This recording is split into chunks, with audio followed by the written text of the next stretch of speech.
Yo, pull up a chair, let the real talk begin. Faith on the table where the brothers lock in. Life gets heavy, but we stand our ground. Truth in the room when the circle comes round. No mask, no front, just real man here. Talking about faith through the doubt and the fear. From the grind of the week to the lessons we share. Welcome to the men's round table, pull up a chair. Men's round table series, step inside. Real men, real faith where the truths collide. Voices at the table where the stories get shared. Welcome to the men's round table. Pull up a chair. Welcome back to the Men's Roundtable Series Spotlight. I'm your host, Mr. U. If you're watching for the very first time, thanks for making us part of your week. We're live on YouTube and Facebook, and of course, you can find all of our shows across all podcast listening and social media platforms. So thanks again for tuning into the show. We're excited about it. If you hear some familiar themes in the title, and of course throughout the course of the show, is because this is our sister show to our Men's Roundtable Series podcast that we do every Thursday night, 7 p.m. EST. If you're a husband, father, brother, or son who wants to get involved in this kind of community, we're building it since last summer, and it's been fantastic. Love to have you in the chat on Thursday evening at 7 p.m. EST if you're available. But today we have actor, stunt coordinator, and author of the memoir Love at First Fall, Aaron Crippen's with us. Aaron, good to see you, man. How are you? I'm doing great. Thanks for having me on. Appreciate it. Good. I'm glad you're doing good. We talked offline about where you are in the country with all the storms and everything. So glad you're doing good, man. Hopefully we can get through this today. Yeah, it'll work. It'll work. I love it. I love it. One of the things I'm fascinated by, because there's a lot of work you've done in Hollywood, and I've watched these shows and I've watched the movies, and I'm like, I don't remember him. What that tells me is that you're doing so much incredible work, and it's so amazing how nobody really notices it. They kind of just go on with the flow and the plot of the movie or the TV show, and they don't think about the incredibly dangerous work you're doing, the vital work you're doing to make that show go or make that movie go. You spent your life kind of training for the fall, if you will, in combat zones, motocross, Hollywood film sets, etc. What I want to ask you about is, how do you think those moments of being in the background, so to speak, and not being front-facing have helped you to grow as a person? That's a great question. So, I mean, I guess looking back on it, I mean, life is a big stunt, if you will. You know, we're stunts in life are the same. We all take the hits, we all take the impacts, and the only difference is in stunts you kind of prepare for the fall, but in life nobody ever really prepares for that fall. So, if you will, like stunts is like controlled chaos, and then life is unexpected chaos. So I think out of anything that it taught me is with stunts, like we have a whole team of people that check on everything, all the inspections and safety rigs. And so we have this whole team that we rely on to help us, you know, through start to finish, to help get back up again. We got coordinators that run the show that look after everything. And in a lot of ways, life is the same way. So, and just like what you're setting up, you know, with your podcast, you have all this community of people that help each other. They help, you know, kind of help everyone get up off the ground and dust each other off, and let's get back to it. You know, that's what it's all about. That's what I learned. Yeah, I love it, man. I wasn't prepared to ask this question, but it's popping up. So this is what I do on my show. Sometimes I go off into a little tangent. But because of the work that you're doing, I got to ask, I mean, your wife's not here to talk us through this. What's her confidence level with the kind of work that you're doing? Because, I mean, to me, the idea of just jumping out of a plane, it sounds absolutely ridiculous to me. I don't care if you got a parachute or not. It doesn't make any sense up here. But the work that you're doing, and you're getting paid well for it, I would imagine. What's her confidence level, even your family's confidence level, with you doing the work that you do? I mean, is it like 10 where they are totally assured of all of the safeties in place, or more like a closer to 1, like every day I'm wondering this man's going to be all right? Well, The confidence level is extremely high. Mainly, I mean, she's also a stunt performer as well, and Okay. she has a Circus Soleil background, and she's incredible. Oh, wow. Some of Okay. the stuff that she's done has been absolutely insane. But she also knows the people behind it. She knows the tight knit community that we have, and how serious we all take it to really watch out for each other. Like, there's always those chances injury, for sure, and those injuries can have a really big setback in your life. But the chances of the higher stuff are pretty limited, and we do everything we can to put all the safety measures in place. So I would say 9.5. Ooh, all right. That's really high. I'm impressed. All right. One part of your story, unless I missed something, one part of your story is very similar to mine. You became a father while still trying to figure out what that looked like. In my situation, I didn't have a father to give me a blueprint or a model. So I had to figure it out and piece it together, literally with duct tape and bubble gum, trying to figure out how to be a father to 3 beautiful little princesses. What's something that your children taught you about being a man that you didn't know about prior, or that nobody else can teach you? Well, and I think this kind of came about once I had the kids. Is I'm like yourself, growing up, with a family, but nobody ever says anything. Nobody ever talks about the hard times, or nobody talks about their failures. Everybody just, mouth shut, don't say anything, like pretending like nobody ever feels nothing. They're just like, "You okay?" "I'm good. I'm good." "Don't say it. We don't have feelings. We push those down," right? That's how that goes. Yeah. So I think for me, my goal is I wanted to teach my kids that sometimes those hard moments that you have in your life are the most important moments that you'll ever have, because they define who you are, they challenge you mentally, spiritually, and they really help you overcome those hurdles. So, but how do you train or teach somebody or coach somebody that, hey, these moments, they're not fun when you're in them, but if you can just remember, hey man, once I get through this other side, this is going to be pretty amazing. I'm going to be proud of how I handled it. I didn't have any idea how to teach it, but I know I had a lot of hard moments in my life, and that's really what the memoir was about. It was for my kids, of instead of pretending like all those moments never happened and never talked about them, which is exactly what I was doing. I was doing the exact same thing. I kind of just brought them all to the forefront and said, here's the mess, and here's what I learned from the mess. And the funny, it actually worked. My older son, he had a sports tryout, and he came home, and I was like, "Hey, how was the tryouts?" And he goes, "Well," and he kind of babbled on a little bit. He was like, "I think I could have did better, but I was kind of," and then he started babbling with his words, and he was like, "Well, like your book, I was gripped with fear, so I hesitated," and I was like, "I'm done." You did it. I was like, done and dusted. Yeah. No, that's awesome, man. Good stuff, man. I love that. I love that. We talk about it on all of our men's content, especially our roundtable.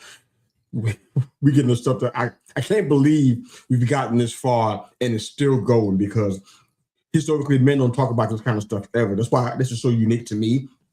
But men know how to fight through the pain, but they don't really know how to heal from it. Mm-hmm.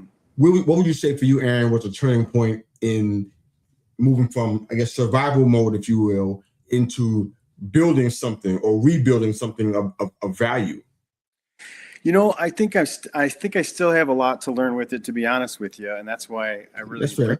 I appreciate guys like yourself who really help people with that, and there's a lot of value to it. But for me, I think a lot of these stories that I wrote about, I didn't even want to think about, let alone write about them, and they took me years. It was never meant to be a book in the beginning. In the beginning, it was me figuring out, how am I homeless and don't have a place to live and sleeping in my truck? How did this happen? How did my life become this? And so Wow. it took a lot of years of figuring it out. And so, and actually the week after I released it, I had a panic moment, and I felt all vulnerable, and I was like, oh, maybe I should just take it down and never talk about the book again, pretend like it never happened. No one's going to read it anyway. And, Wow. but I didn't, I think I'm still learning. It's hard to be vulnerable. But I think when you are, what I noticed is it opened up a lot more powerful conversations, and I've connected with people in my life who've been in my life for a long time, including my father, Oh, wow, that's good. in a way that I've never connected with him like that before, because of those stories and because of putting it out there. So I'm still learning, man. I'm still trying to figure that part out. The vulnerability is tough. It's hard. No, I know it, man. That's kind of where community comes in. That's always my go-to answer. I'm like, that's where the men run from the most, generally speaking, of course. But that's where the answers are. That's where the gold is. That's where the treasure is. That's where the peace is. It's in the community, man. And you can't fake that. Yeah. I think I would imagine that. Hopefully, I'm not asking this too clunky, but in your world, you're dealing with a lot of preparation and controls. We talked about that a little bit earlier. Making sure everybody stays safe. Number one goal, I would imagine. That mindset probably, you know, bled into your personal life. I would guess. When did that mindset begin to kind of fail you because it was in your life, there was things going on you couldn't choreograph, things you couldn't control? What was the biggest challenge in dealing with that mindset? Hopefully that makes sense. It does. I think I'm tracking with you. I mean, it's kind of like a two-part thing, because like in our business, we have to try to put so many things in place and safety measures, and we have to check all those boxes. But at the same time, our life is filled with so much uncertainty that, in my opinion, that's the real reason why most people don't stay in this business, or they don't, seek out. It's very difficult business to get into, because, you might have work for 6 months and then you might not have anything for several months. And the ups and downs of the business, no matter how far along you are constant. So most people don't like that amount of uncertainty in their life, and they eventually kind of say, forget it, and then they move on to something else. So in some ways, the business has taught me how to be very determined and to check all those boxes, but at the same time, it's taught me how to deal a lot with uncertainty. As you know, when you have kids, there is just so much uncertainty that it's yes, sir. it's amazing. I mean, from the very beginning, I mean, both of my kids were born premature. One was 3 pounds. We didn't think he was going to make it. And then the other one was 4 pounds. They both came like something out of a movie, it just happened so fast, so it's been a wild go. Wow. There's a quote, I think this is attributed to you. I don't want to misquote you, so forgive me if that's what's happening. But I think you said that survival wasn't your wildest stunt of your life. It was love. Why do you think that men find the idea of transparency and emotional intimacy more frightening than the actual physical dangers in life? Well, I would think a lot of it is just you have a lot less control over that, which I think is pretty normal. We like to be very certain on certain things, and everybody has that desire for certainty in their life, for sure. We all do.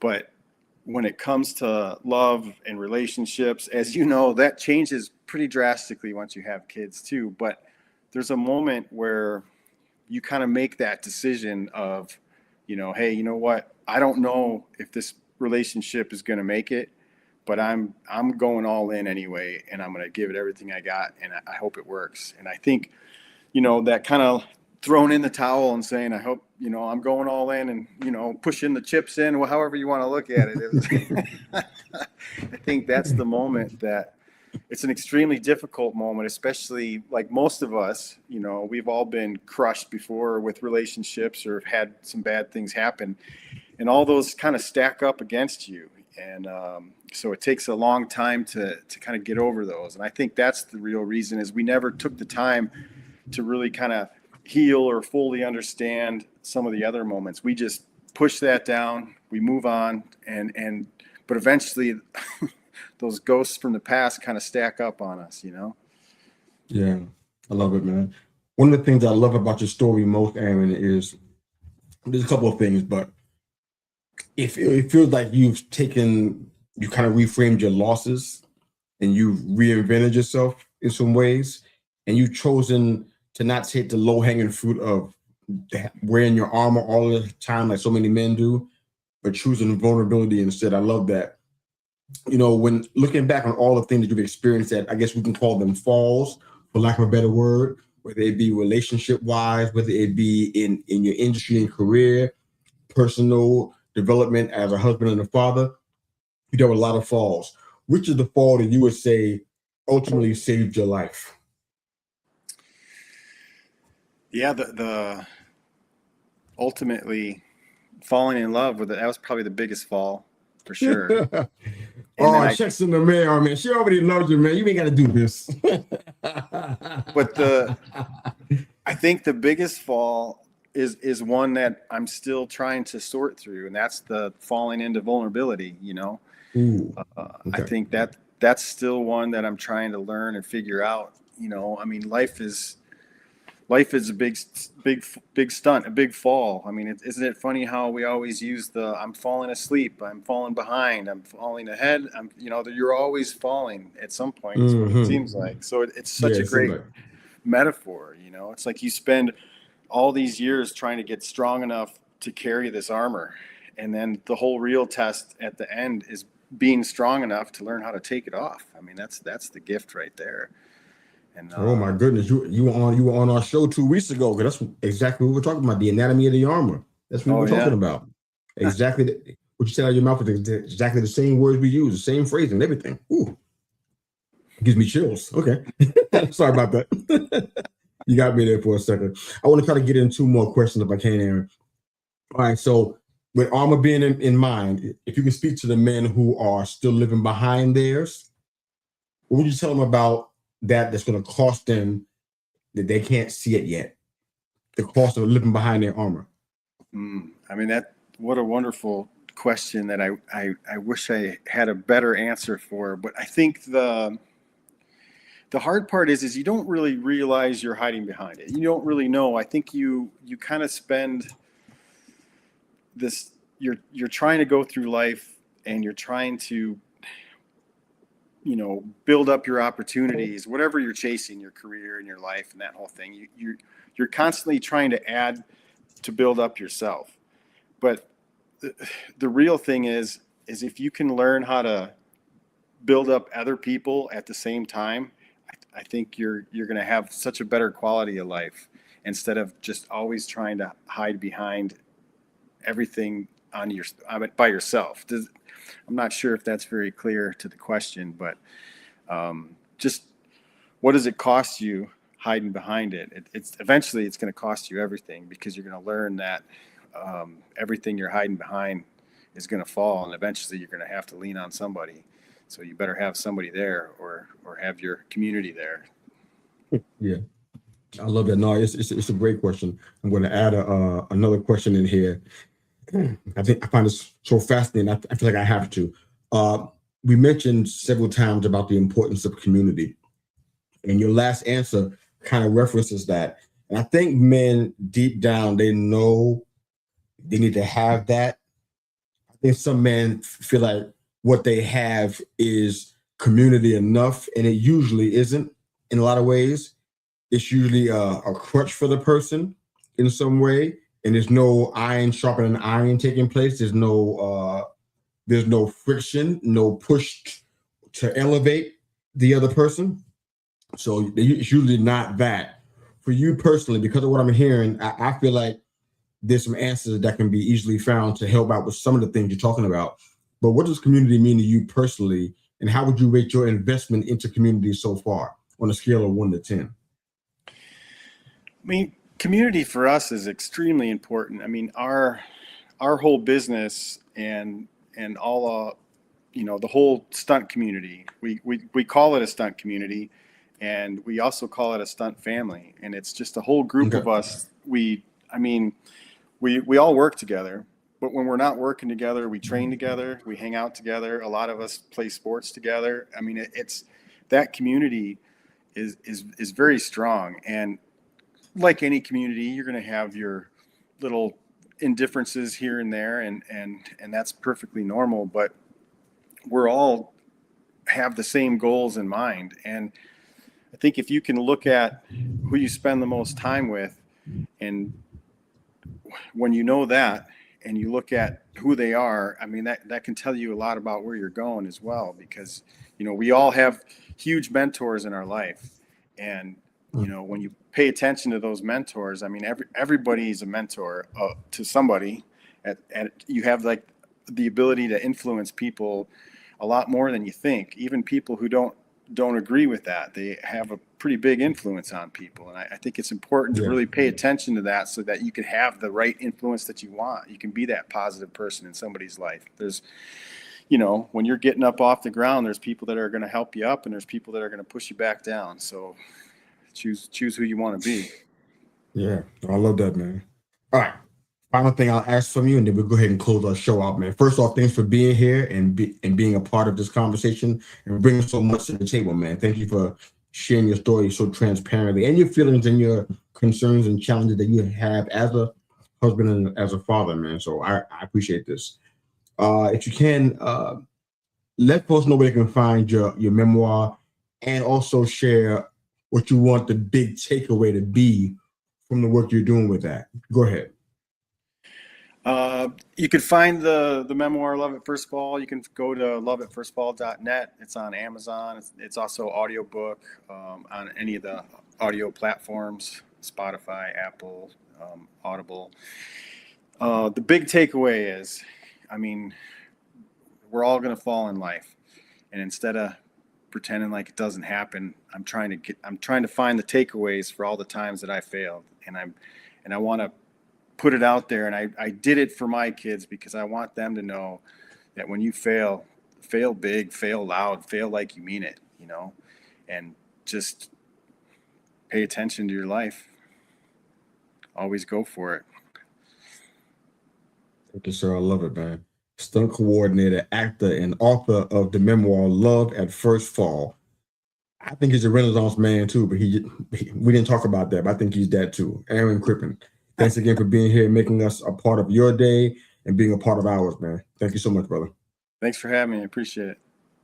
Pleasure's mine, sir. For you guys that are watching and listening, thanks for making us part of your week. You can find all of our shows across all social media platforms. If you were subscribed to our YouTube channel and follow us on the Facebook page, that'd be fantastic. We'd love that. It'd be able to help us put out more quality content like this interview with Aaron. That's Aaron Crippen. I'm Mr. U. Thanks again for listening to the Men's Roundtable Series Spotlight. Have a great day. Men's Roundtable Series, step inside. Real men, real faith, where the truths collide. Voices at the table where the stories get shared. Welcome to the Men's Roundtable, pull up a chair.